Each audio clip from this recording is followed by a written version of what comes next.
Hey everybody, what's up? My name is Gabe and this is Games with Gabe, and this is the next episode in the Coding a 2D Game Engine in Java series. So I have Cocoa Engine open up right here because this will illustrate what we will be working towards in the next few episodes. So in the left here, you can see that I have a bunch of different tree nodes, and these tree nodes correspond to these objects. So if I click on one of the objects, you can see it highlights over here, and if I click over here, it highlights over here.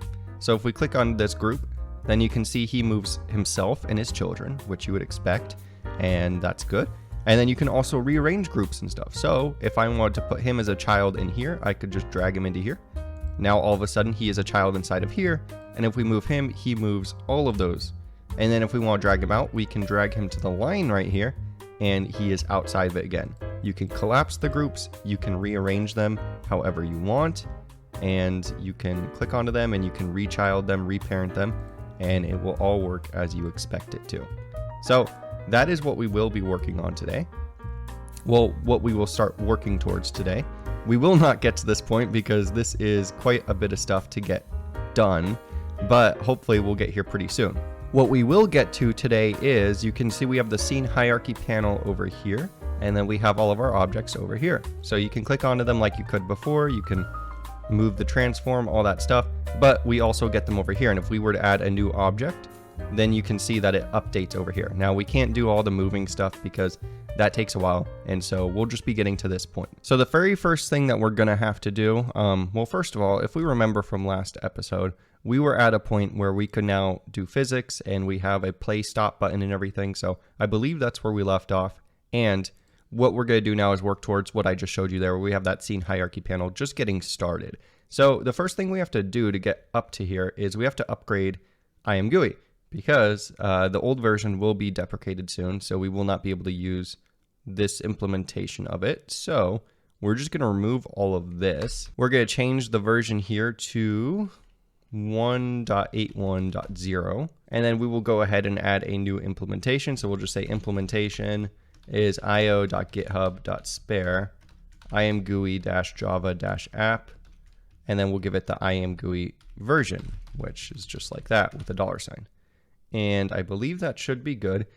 This is just from SpaiRs imgui, his repository, so it's the same exact thing as it was before. And then we'll go ahead and import those changes. Just make sure that we don't have any other imgui stuff, so we should be good. We can import those. We should get an import success, so you shouldn't have any errors after that, but we will have errors inside of ImGui layer. So if we go to ImGui layer, then you can see it just started highlighting it because it figured out that we have a bunch of errors. We can actually remove quite a bit of stuff because we don't need it anymore since he has upgraded a lot of stuff for us. So for the fonts, first of all, because we are using a different font, you may or may not be, but we will go ahead and first of all remove this. We don't need this at all, and I believe that should be good. We shouldn't have to do anything else. So that was really simple. We just had an extra line in there that is now done automatically for us. Another thing we can do is there is a lot of stuff up here, all of these that we can remove now because all of this is done automatically for us. So we can go up to the keyboard mapping, remove all of that, and we'll go up to here. We will go ahead and remove the mouse cursors because we no longer need that either. And then we'll also add one more thing up here, which is private final imgui, or actually, yeah, GUI glfw impl. So impl glfw, and then we'll just call this imgui glfw equals new imgui impl glfw. So that will be something else that we need, which will sort of do those things that was done automatically just a second ago. And right here, we could go ahead and say io.setConfig flags, imgui config flags.viewports enable, but I was having trouble with docking and viewports, and I couldn't figure out what was wrong with that. So I'll show you guys all the steps to set up the viewports, but I'm gonna leave it commented out, and if you can figure out what was going wrong, because I'll show you what's going wrong with it too in a minute, but if you can figure that out, let me know so that we can update this and have docking and viewports. But right now it's just not working for me for some reason. And then let's just go ahead and comment this line out because we do want to enable navigation with the keyboard. And we can also comment this line out because that is set automatically, I think. So we should be good without those flags. And then let's go back down to the bottom of this method. And we also want to call, right before we do imgui GL3, we'll say ImGui GLFW init. We'll give it our GLFW window. And we'll say for installing the callbacks false because we already installed our callbacks up here. Like this is where we do all our callback stuff. So that's good. Okay, and then we'll take a look right here.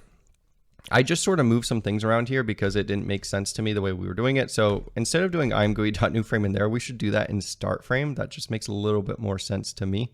So we'll go down to here, do that right there. And I think we can remove a lot of this stuff as well. Yeah, we can remove all of this because we don't need any of this stuff now. So just delete all of that in StartFrame. And then we'll go ahead and say in here as well, ImGui GLFW new frame, which is the only two things we need. That does sort of the things that was there just a second ago, but abstracted away, which is nice. I'm also going to comment out show demo window. You can uncomment this when you need it or put a Boolean flag in there so that you can actually toggle it on and off, but we don't need it right now. And then these two things I feel like should be abstracted out too. So ImGui end and ImGui render. First of all, the end was in the wrong place, I believe, altogether, but we'll fix that in just a second as well. So let's go to end frame. We'll drop those into here for now. We actually don't need this.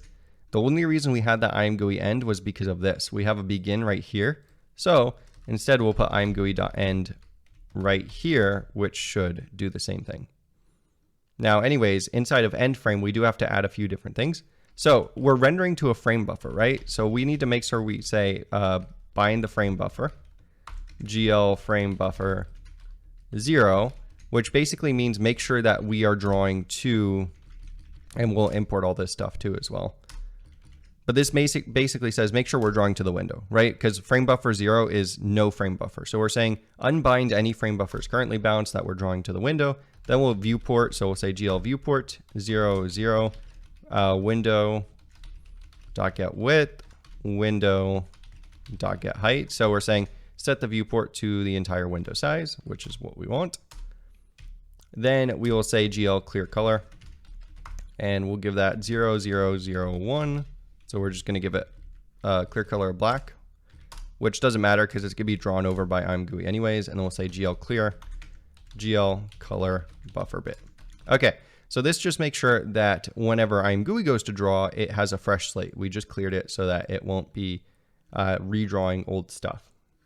That one took me a while to figure out. Okay, anyways, and then we'll move this up to here. So ImGui render right there. And then we want to do ImGui GL3 render draw data instead of render. Now, the next part you would do if you had viewports enabled and it was working is you would say long backup window pointer, which I'm getting this from the ImGui SpaiR. We'll say GLFW get current context.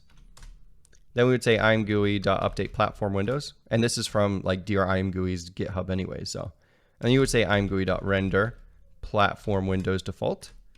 Then you would say GLFW make context current backup window pointer. So what's happening right here is we're basically saying, hey, get what the current window is. Then we say ImGui update platform windows, because you could have multiple windows with the viewports enabled, right? If you have a window dragged out, like one of the panels outside of the main window, that's a new window now. Then we say render to all those windows, and then we say, okay, back up to the main window. So then it just remakes our current context to that main window. We're going to comment all this out though, because I could not get this to work right. So we'll see what happens when we actually enable all this stuff in just a second. This should be fine. Nothing wrong there. Now, one more thing inside the doc space, if you wanted viewports enabled and you want it to work right, you would have to say ImGui viewport, main viewport, and this is all from dear ImGui. So is ImGui.get main viewport. Then you would say ImGui.set next window pose, and you would say main viewport.get work pose X, and you would say main viewport.get work pose Y. Then you would say ImGui.set next window size, and you probably guessed it, main viewport.get work size X, and then main viewport.get work size Y. Then we would say ImGui.set next window viewport to the main viewport's ID. And so this should basically set it so that our docking panel is our main viewport, but once again, I could not get that to work right. So we'll leave that blank. We'll leave this. We don't need that ImGui cond always. That's fine. And everything else should be good. One last thing I did too was I was having some weird things with the menu bar. It was like taking up extra width. So let's move this into the actual main window here, right? So if we do this between the begin and between the end, this will be in the main dock space window. Then if we go into here, we can change this from begin main menu bar to just begin menu bar. And then we will end a menu bar. And so this will basically make sure that we don't have a weird extra layer or something, which is what I was getting. Yeah, and I think that should be good. So let's run this and just see what happens, I guess. So if we run this, we should hopefully get, cool. We get everything and it's still working the same. So we have now upgraded ImGui. And it doesn't look like if we drag this, yep, we still got docking. Awesome. So what happens if we try to enable viewports, okay? Because you guys are probably wondering like why I have all this commented out. Well, let's uncomment this. Let's uncomment this. And then one last line up here, we will uncomment this. So if we run this now, this is what ends up happening. You get this mess. If you drag, you can't actually drag it into the viewport and it's pretty laggy. So don't know what's wrong here, but it's just not working right. So instead, we will leave all this stuff commented out and hopefully there will be a fix soon, or one of you guys will let me know that I'm doing something wrong and that's why it's not working. But anyways, I'm going to go back into here real quick, fix this back up. So you can see that now if you drag stuff around again, it should work like you expect it to. And then I'm just going to click one of these guys so that we get this properties window, and I'm going to dock him up here just so that we have it right there. Cool. So now that ImGui is upgraded, let's go ahead and create that scene hierarchy panel real quick, which is actually a bit easier than you would think. So the first thing we're going to do is go into our editor and we'll add a new class. We will call this scene hierarchy window. All right. And then we're going to go ahead and just create one method, which is ImGui. So we'll say public void ImGui. And trust me, this will get much bigger once we start adding in all the functionality. But for now, this is all we'll do. We'll say ImGui.begin scene hierarchy. And we'll go ahead and import that. Then we'll say list of game objects. And we'll call this our game objects. Equals window.getScene.get game objects. All right, so we're going to get all the game objects so that we can iterate through them. And we'll say index equals 0 because we need to, if two game objects have the same name, then we could have trouble with ImGui's tree nodes. And then we'll say for game object, obj in game objects, if not obj.doSerialization. So if it's not serializable, then we probably don't want to display it in the scene hierarchy panel. So we'll just skip over it. We'll hit continue.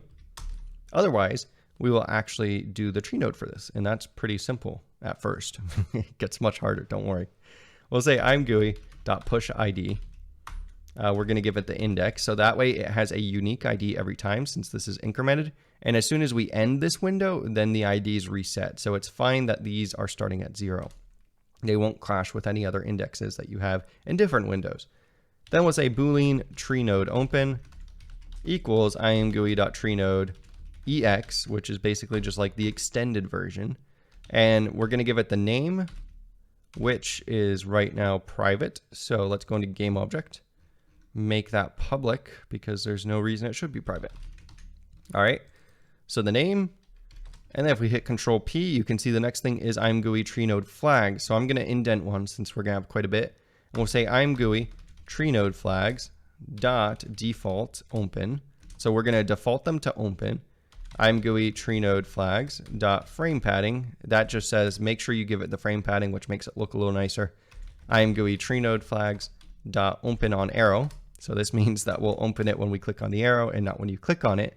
And then ImGui tree node flags dot span available width. And that just makes sure that it takes up the whole width of the object it's in. And then for the label, we'll just say the name once again. Then we can hit a semicolon. That should be good. And we'll pop that ID because we don't want to keep that hanging around. And we'll say if the tree node is open, then we're going to say ImGui.treePop. And that way you just have to make sure that if this is open, you pop it. Otherwise you will get a stack error. So you get like an error from ImGui saying, hey, you have a mismatched index or something. But yeah, let's go back into ImGui layer. We will add that object as a dependency in here. So we'll go ahead and say we have a private scene hierarchy window, scene hierarchy window. Then we'll go down to here. We'll say this dot scene hierarchy window equals new scene hierarchy window.